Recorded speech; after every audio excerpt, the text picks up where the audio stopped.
마이크로소프트, 넷플릭스, 테슬라, 알파벳 이거 언제 다 쓰지? 아니 바빠 죽겠는데 왜 녹화는 퇴근 전에 잡고 김 팀장은 또 지각이네. 인사해. 우리 이번에 새로 입사한 신입사원 김성훈 씨. 안녕하세요. 잘 부탁드립니다. 역시 이 수석 입사자는 필기부터 달라. 잘 부탁드립니다. 기대가 커요. 네, 열심히 하겠습니다. 핸드폰 안 가져왔네. 나 지금 나갔다 올게. 둘이 얘기하고 있어? 네. 신입은 기선제압이야. 성원 씨, 네. 내가 이런 얘기 잘 안 하는데 그 성원 씨 생각해서 좀 회사 생활 잘하는 꿀팁 하나 줄게요. 나 때는 진짜 출근 시간이란 게 없었어. 진짜 30분 전에 일찍 와가지고 업무 정리해놓고 준비해놓고 프린트를 꺼내놓고 꼰대. 탁탁 찍어놓고 응? 잘할 수 있어. 네. 이렇게 날이 더울 때는 팀장님 커피라도 좀 한 잔 더 사드리고 그러면 좋을 것 같습니다. 퇴근 시간이다. 저는 이제 퇴근하러 가보겠습니다. 수고하세요. 성훈 씨 수고했어요. 네. 뭐야, 내 말 무시한 거야? 아니 팀장님, 신입이 칼퇴가 말이 됩니까? 이번 기회에 제가 진짜 확실하게 잡겠습니다. 걱정 마시고. 진짜 또 얘가 또 불안하게 왜 이래. 야 됐고, 너 내가 시킨 일 다 했어? 뭐 아직은 못했는데. 중아, 우리 진짜 제발 잘 좀 하자. 잘. 그게 어렵니? 잘하자고 좀 잘. 네.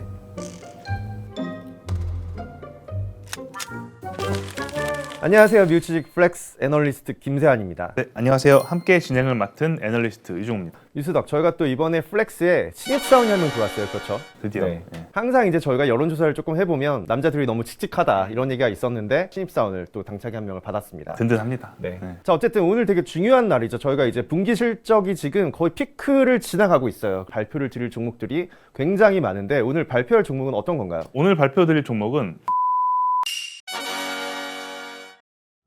자, 먼저 첫 번째 종목은 이제 알파벳이죠. 저희는 이제 구글로도 더 친숙한 기업인데 알파벳 같은 경우는 사실 이제 AI 관련해서는 마이크로소프트가 워낙 챗 GTP를 가지고 잘 치고 올라가니까 마이크로소프트가 뭔가를 발표할 때마다 구글은 빠지고 이제 이런 현상이 좀 있었죠. 하지만 저희는 작년부터 말씀을 드렸던 게 구글은 빠질 때마다 조금씩 모아야 되는 종목이다 이렇게 말씀드렸고 저희 모델 포트폴리오도 또 탑픽으로 저희가 선정해 놓은 종목인데 일단 구글의 포인트를 정말 간단하게 하나하나 말씀을 드리면 챗 GTP라든지 이런 거에 비해서는 조금은 늦었을 수도 있지만 여전히 AI 쪽에서는 바드를 이제 제미나이하고 통합을 해서 잘 하고 있고 구글 하면 저희가 전 세계 검색 광고 시장을 90% 이상을 잡아먹은 기업이에요. 그 검색 광고 시장에서의 매출 성장성이 여전히 잘 나오고 있기 때문에 하고 있는 사업을 잘 하고 있고 AI도 투자를 많이 하면서 단지 주가는 저평가 영역에 있기 때문에 저희는 조금 더 비중을 확대해야 된다 이렇게 좀 말씀을 드릴 수가 있는데요. 이번에 이제 1분기 실적도 시장 예상을 상회를 했어요. 일단 유튜브나 구글 클라우드 수익이 굉장히 좀 강세가 나타냈고 구글이 드디어 첫 배당을 개시를 하기로 했습니다. 그리고 700억 달러의 추가 자사주 매입도 발표를 했죠. 배당을 하거나 자사주 매입을 하게 되면 이익이 올라가기 때문에 저희에게는 이제 주당 순이익이 올라가는 효과고 그렇게 되면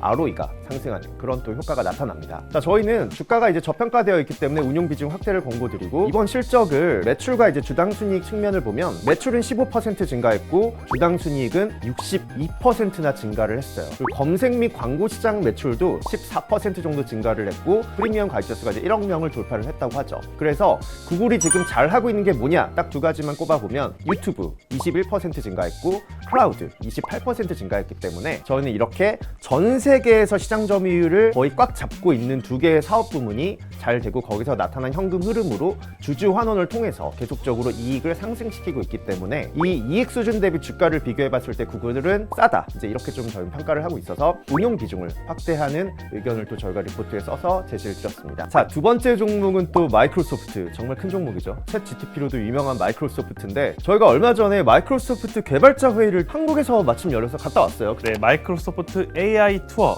인 서울이라는 행사였습니다. 저희가 갔다 와서 본 내용을 한마디로만 요약을 하면 뭐였죠? 엔비디아랑 마이크로소프트랑 정말 가까운 관계구나. 개발자들이 중요하게 생각하는 실마리들을 저희가 약간 키워드만 좀 주워올 수가 있었습니다. 그렇죠. 한 가지 또 눈여겨볼 건 당일에 이제 한글어 지원을 발표했습니다. 네. 어쨌든 실적 얘기 좀 해주시죠. 네.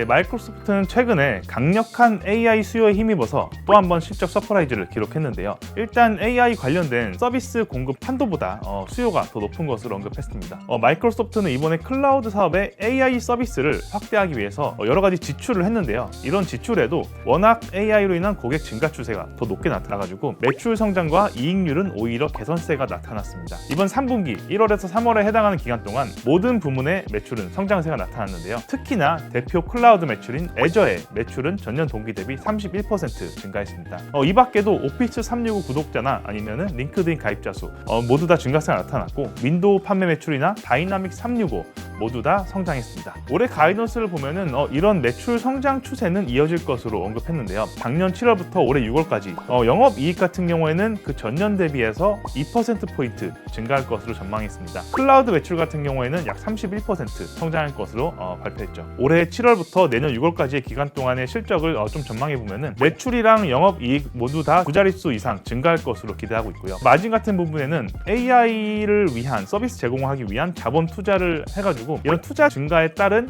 마진은 소폭 감소할 것으로 발표했습니다. 주가 수준을 보면은 앞서 말씀드린 알파벳, 구글이랑 이 다음에 말씀드린 메타랑 비교할 시에는 지금 살짝 비싼 영역에 있어요. 그래서 주가 프리미엄에 있어서 단기적으로는 이 두 종목 대비해서는 상대적인 상승 여력은 좀 낮을 수 있는데요. 그러나 여전히 앞서 말씀드린 AI 도입과 그리고 지속적인 주주 환원에 힘입어가지고 안정적인 장기 이익 성장이 기대된다라고 보고 있습니다. 이에 따른 장기 운영 관점으로 비중 확대 의견을 드리고 있습니다. 자, 세 번째 종목은 메타 플랫폼스인데요. 이게 실적 호조가 나왔는데 주가가 거의 15% 정도 폭락을 했죠. 그래서 어떻게 보면 이제 메타가 이제 가장 큰 폭락의 원인은 뭔가 AI 투자를 많이 하는데 거기서 수익성을 못 얻어가고 있다. 이제 여기에 대한 우려가 조금 있었는데 저희가 봤을 때는 일단 주가가 저평가가 되어 있고 뭔가 준비하는 사업이 많고 재무적인 관점에서 봤을 때는 사실 AI에 대한 성장성도 기대가 어느 정도 되지만 그 재무적인 요인으로 봤을 때는 오히려 메리트가 지금 더 많은 종목이라고 판단을 해서 운용 비중 확대를 지금 저희가 제시를 드렸는데 그 이유를 좀 저희가 말씀을 드릴게요. 먼저 첫 번째는 메타 하면 사실 디지털 광고 수익입니다. 근데 그 수익 증가세가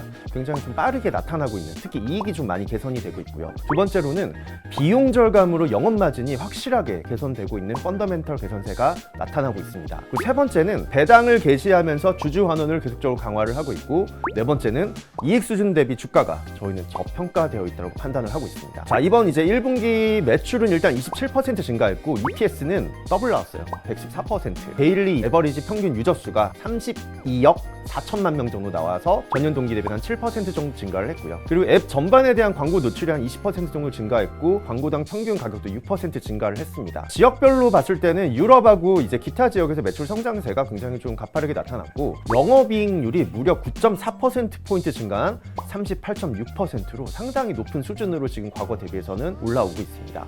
그리고 주주 환원 또 빼놓을 수가 없죠. 이 성장주들은 주주 환원이 굉장히 중요한데 146억 달러의 자사주 매입을 했고 배당은 13억 달러 정도를 지급을 하면서 자사주 매입을 하면 주당 순이익이 증가하고 배당을 하면 자본 대비 이익이 증가하고 이런 효과가 나타나고 있습니다. 마지막으로 이 AI 모델 라마3를 발표를 했는데 여기에 대해서 이제 의문점이 있었어요. 이거 수익화 어떻게 할 거냐 너네 라고 했었는데 이번에 이제 퀄컴하고 제휴를 하겠다라고 하면서 저희가 이제 많이 말씀드렸던 온디바이스 AI 퀄컴과 수익화 모델로 뚫어 나가려는 움직임이 확인할 수가 있었습니다. 네, 다음은 ASML 홀딩인데요. 전 세계에서 유일하게 EUV라는 노광 장비를 판매하는 기업입니다. 사실 올해 저희는 ASML 홀딩의 매출 성장이랑 이익률 개선 추세가 조금은 둔화될 것으로 예상하고 있어서 단기 성장 같은 경우는 제한적일 것으로 보고 있습니다. 그러나 중장기 내년부터 이제 2나노미터 반도체 생산도 있고 그리고 반도체 시장의 업황의 개선에 따른 중장기 매출 성장이 기대되기 때문에 비중을 갖고 계신다면은 유지할 것으로 좀 권고드립니다. ASML 홀딩의 발표를 보면은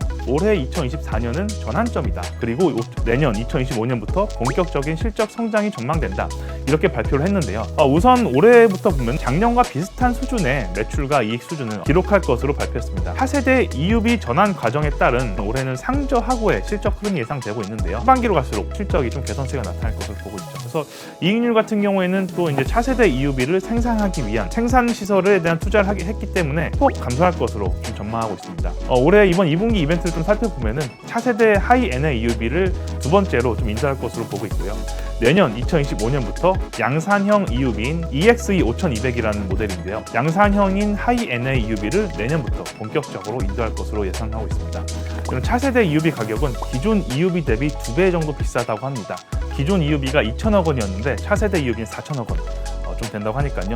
매출과 마진 개선에 좀 기여할 것으로 보고 있습니다. 일단 차세대 EUV 특징은 렌즈 개구수를 증가시켰다고 해요. 그러니까 결과적으로는 해상도를 개선시키고 그리고 반도체 회로를 새길 때 조금 더 미세하게 새길 수 있는 거죠. 2나노미터 반도체 생산이 본격화되는 2025년부터 본격적인 실적 성장이 기대된다라고 보고 있습니다. 그러나 이제 장비 판매가 사실 매출에 잡히기 전에 수주잔고에 먼저 잡히는 걸 생각해 보면은 저희가 올해 하반기부터 어느 정도 수주잔고에 차세대 매출 잡히면서 주가 상승에 좀 기여할 것으로 예상하고 있습니다. 자, 그 다음 종목은 넷플릭스인데요. 넷플릭스 같은 경우도 주가가 많이 빠졌어요. 호실적 발표했는데 9% 정도 빠졌는데 사실 저는 이럴 때 조금 더 잘 봐야 되는 종목 중에 하나다. 마진 개선세가 굉장히 잘 나타나고 있어요. 마진 개선세의 주요 원인 딱 두 가지입니다. 첫 번째는 광고용 요금제로 마진이 증가하기 시작을 했고, 두 번째는 금융계정 단속이 들어가면서 그 사람들이 가입자 수가 조금 더 증가하면서 마진이 또 개선되는 이런 효과로 나타나고 있고, 주주환원도 역시 잘하고 있습니다. 그렇기 때문에 높은 ROE를 유지를 하고 있기 때문에 이익 수준을 반영을 했을 때 주가가 상대적으로 여전히 저평가되어 있다고 판단을 합니다. 순증 가입자 수는 한 933만 명 정도 나왔고, EPS가 무려 주당 순이익 83% 정도 증가를 했어요. 영업 마진이 안 내려갈 수가 없겠죠. 영업이익률을 28%로 전년 동기 대비는 한 7.1%포인트 증가를 했습니다. 그렇기 때문에 저희가 이제 보고서에도 자세히 써놨지만 넷플릭스 같은 종목은 좀 빠질 때 저희가 눈여겨봐야 되는, 좀 비중을 확대해도 될 만한 그런 종목이라고 저희가 제시를 드리고 있습니다. 자, 그 다음 종목은 테슬라인데요. 이번에 주가가 12% 정도 실적 발표가 급등을 했어요. 근데 저희가 봤을 때는 너무 이제 재무적인 수준이나 이 숫자를 너무 무시하고 나타난 결과가 아닐까라고 생각을 합니다. 왜냐하면 실적이 지금 굉장히 조금 감소하고 있는 그런 추세고, 사실 이제 또렷한 뭔가 지금 이 반영이 아직 되지 않은 부분이 있고, 이제 일론 머스크의 말 한마디에 주가가 이렇게 움직이는 걸 보면 확실히 테슬라가 대단한 종목이긴 하구나 라는 생각은 들지만, 아무래도 이제 저희는 재무적인 관점에서 그런 성장세를 봐야 되기 때문에 이익 수준이나 이런 걸 반영을 했을 때는 사실 테슬라는 여전히 주가가 조금 고평가되어 있다고 판단을 합니다. 일단 가격 인하를 하면서 시장 점유율을 늘리겠다라고 했지만 중국 쪽에서도 약간 뭔가 시장 점유율에 그런 부분이 있었고, 가격을 낮췄는데 뭔가 드라마틱한 성과가 나타나지 않으면서 마진만 감소하는 결과가 현재까지는 나타났습니다. 그래서 지금 테슬라의 ROE가 14% 수준밖에 안 돼요. 미국 평균이 20%인데 그래도 시가총액 상위 탑 20 안에 드는 그런 기업이 ROE가 14%라고 하면은 저희 수준에는 좀 낮다 이렇게 평가를 하고 있고요. 경쟁 기업 대비 높은 PE 멀티플도 가지고 있기 때문에 일단 주가가 조금 비싸다. 하지만 이제 또 테슬라의 장점 요인도 있죠. FSD를 OEM 사업으로 하겠다. 그리고 컴팩트 차량 모델 2라고 알려진 그런 부분을 생산을 해내겠다라고 얘기한 부분은 사실 굉장히 긍정적인 요인이죠. 아직은 그게 재무제표에 반영이 되지 않았기 때문에 조금 더 반영이 되는 시점에 늦었다고 생각할 수도 있지만 저희는 조금 더 두들겨보고 들어가도 되겠다라고 이제 의견을 조금 드릴 수가 있습니다. 실적 얘기 잠깐이라도 좀 해볼까요? EPS가 반토막 났어요. 마이너스 47% 정도 감소를 했고, 영업 마진이 이제는 5.5%밖에 안 됩니다. 이것도 영업 마진도 반토막이 났는데, 원래 저희가 봤을 때는 이제 페라리, 그 다음에 포르쉐, 그 다음이 테슬라였거든요. 영업 마진이 굉장히 높아서 와, 테슬라는 진짜 비싸게 파는구나 라고 생각을 했었는데, 이제는 영업 마진이 5.5%라서 거의 뭐 포드라든지 제너럴 모터스 이런 기업들과 거의 비슷한 수준까지 내려왔습니다. 향후 이익 모멘텀 요인을 다시 한번 말씀드리면 저가 컴팩트 모델 출시, 그리고 두 번째는 풀 셀프 드라이빙 자율주행 기술 OEM 판매, 세 번째는 로보택시 런칭, 이런 부분 등을 정리를 해드릴 수가 있습니다. 자, 오늘 저희가 또 이제 굉장히 많은 종목을 또 말씀을 드렸는데 빨리빨리 말씀드리고 있긴 하지만 한 종목당 거의 저희가 자료를 한 20페이지 이상을 또 쓴 종목들이기 때문에 언제든지 원하시면 이제 또 유튜브 하단 어디에 있죠? 하단 링크에 있습니다.